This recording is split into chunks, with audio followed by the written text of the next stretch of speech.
शाजिया से हो गई। शाजिया ने मेरे शरीर के टुकड़े टुकड़े कर दिए और मेरी रूह को मेरे हमजाद के साथ कई सालों तक कैद रखा। मगर किस्मत अच्छी थी कि मेरे बहादुर बेटे ने मुझे आजाद करवा दिया और फिर मैंने अपने हमजाद को आजाद करवाया है। लेकिन मैं अब भी अधूरा हूं। मुझे जीने के लिए किसी जिस्म की जरूरत है। इसमें मैं तुम्हारी मदद कैसे कर सकता हूं? अगर तुम चाहो तो अपना जिस्म मुझे दे सकते हो। इससे मेरा अधूरा परिवार पूरा हो जाएगा। मैं जिंदगी भर तुम्हारा एहसानमंद रहूंगा।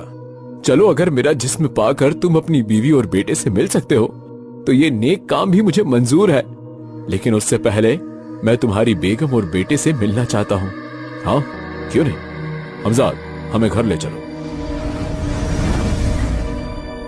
आइए नदीम भाई, ये मेरा घर है और ये मेरा बेटा है अली, और ये मेरी बेगम रजिया। इन्हें तो मैं जानता हूँ। हाँ, मैं आपके पड़ोस में ही रहती थी।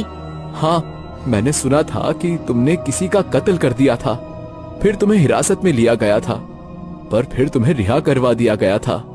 हाँ, मैं वही हूँ, लेकिन मैंने वो कत्ल नहीं किया था। वो कत्ल मेरे हमजाद ने किया था, मुझे एक जिस्म दिलवाने के लिए। तो फिर तुम अभी वैसा क्यों नहीं करते?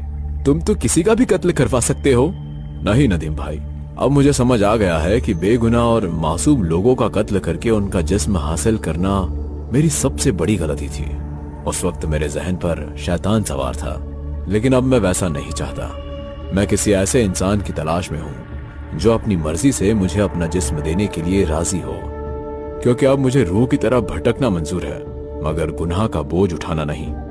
मुझे ये जानकर खुशी हुई कि तुम एक अच्छे इंसान बन चुके हो और अपने परिवार के लिए सब कर रहे हो।